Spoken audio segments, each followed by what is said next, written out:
NDA के दिलीप जायसवाल, मंगल पांडे, सम्राट चौधरी, अब आ जाइए यहाँ के भ्रष्टतम नेता सर्वदलीय अशोक चौधरी। माननीय मुख्यमंत्री नीतीश कुमार के दाहिने हाथ, इनका हालत देखिए। ये तो आदमी पूरे बिहार में रिकॉर्ड बना दिया भ्रष्टाचार का। हम लोग अभी तक सुनते आए हैं कि लालू जी बेनामी प्रॉपर्टी खरीदते थे। अब इनका देखिए बेनामी प्रॉपर्टी का हालत। ये दस्तावेज इतना है कि जैसा मुन्ना जी बता रहे हैं कि समेटते समेटते हम लोग थक गए कि भाई कितना भेजोगे। हमने अब कह दिया भाई अब और जमीन का कागज मत भेजो। भाई साहब के एक पीए हैं, पीए थे दत्त साहब, योगेंद्र दत्त, नाम याद रखिए। अशोक चौधरी के पीए योगेंद्र दत्त 2019 में, जरा कागज निकालिए, 2019 में अशोक चौधरी जी ने 34 लाख रुपया में योगेंद्र दत्त के नाम पर विक्रम में 1 एकड़ जमीन, करीब करीब 1 एकड़ जमीन, 0.7 एकड़ 23 कट्ठा जमीन इन्होंने खरीदा। 76 डिसमिल जमीन है जो 23-23.25 कट्ठा होता है, करीब करीब 0.7 एकड़।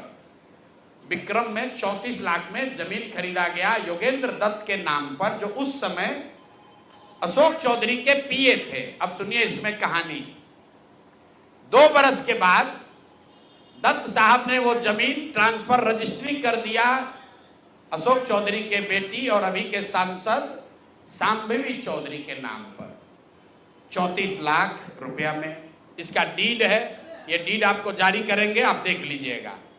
अब इसमें नई बात, अच्छी बात क्या है, नई बात क्या है? 34 लाख रुपया में जो दत्त साहब ने जमीन खरीदी थी और यहां रजिस्ट्रार ऑफिस में लिखा गया 34 लाख रुपए में दत्त बेच रहे हैं जमीन सांबवी चौधरी को, और एक दत्त साहब को पैसा कितना गया बैंक से? 10 लाख रुपया। वो बैंक का अकाउंट डिटेल है, जरा दीजिए, तारीख आपको बता देते हैं कि 2 साल के बाद जो जमीन अशोक चौधरी ने अपने पीए के नाम पर खरीदी थी, वही जमीन वापस 2 बरस के बाद अपने बेटी के नाम पर लिखवा लिया, और 34 लाख के रुपए के जमीन के एवज में अशोक चौधरी ने दत्त साहब को 10 लाख रुपया बैंक से भेजा। यहां तक भी बात ठीक है भाई, ये कह सकते हैं कि हम बाद में पैसा दिए होंगे। इसी बीच इनकी बेटी चुनाव लड़ने चली गई, तो इनकम टैक्स ने इनको नोटिस किया कि भाई आपकी जो प्रॉपर्टी है वो 34 लाख की है और बैंक में आप सिर्फ 10 लाख रुपया दिखा रहे हैं, बाकी का पैसा कहां है? तो 10 लाख जमीन इनकी रजिस्ट्री हुई है। उसके एक दिन बाद, तारीख नोट कर लीजिए, 20 फरवरी 2021 को 10 लाख रुपया इन्होंने अपने पीए के अकाउंट में डाला है। अकाउंट यहां पर डिटेल आपको दे देंगे, और 34 लाख रुपए का जमीन वापस इनसे ले लिया। जब इनकम टैक्स ने नोटिस रेज किया कि जमीन है 34 लाख का और अकाउंट में सिर्फ 10 लाख रुपया ही दिख रहा है, तो 4 बरस के बाद 27 अप्रैल 2025 को जमीन लिखवाया है 2021 में। इनका क्रेडिबिलिटी देखिए, जमीन रजिस्ट्रार ने लिख दिया, आप हम जाते हैं उनको खड़ा करके पूछता है भैया कहाँ है रुपया, कहाँ दिए? ये 19 में इन्होंने बेनामी जमीन खरीदी पीए के नाम पर, 21 में उस जमीन को वापस अपने बेटी के नाम पर लिखवाया। 10 लाख रुपया का ट्रांजैक्शन हुआ। जब इनकम टैक्स ने नोटिस रेज किया तो भाई साहब ने जान बचाने के लिए 27 अप्रैल 2025 को, मतलब बेटी के एमपी बनने के बाद 25 लाख रुपया दत्त को, मिस्टर दत्त को फिर इन्होंने बैंक से ट्रांसफर किया। तो मैं आपके जरिए अशोक चौधरी जी, जो अपने आप को महादेव का भक्त बताते हैं, हमको तो लक्ष्मी के ही भक्त ज्यादा दिखते हैं, महादेव के भक्त नहीं हैं, ये लक्ष्मी के भक्त हैं। अगर आपने 34 लाख रुपए की जमीन अपने पीए से अपने बेटी के नाम पर खरीदी तो उसका भुगतान क्यों नहीं किया? 10 लाख ही क्यों भुगतान किया?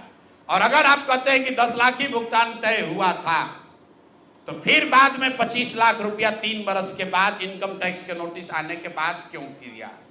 अब आपको हम एक छोटा सा केस बता रहे हैं, इसका वैल्यू 34 लाख है, लेकिन आपको ये इसलिए बता रहे हैं कि इनका मोडस ऑपरेंडी क्या है, क्योंकि उसके बाद अब जो आपको बताएंगे, ये भाई साहब पिछले 2 बरस में 200 करोड़ रुपया से ज्यादा का संपत्ति, 200 करोड़ रुपए से ज्यादा का संपत्ति अपने पत्नी, अपने बेटी, अपने समधन, उनसे जुड़ा हुआ एक ट्रस्ट, मानव वैभव विकास ट्रस्ट, इसके माध्यम से इन्होंने जमीन खरीदी है करीब 200 करोड़ रुपए का।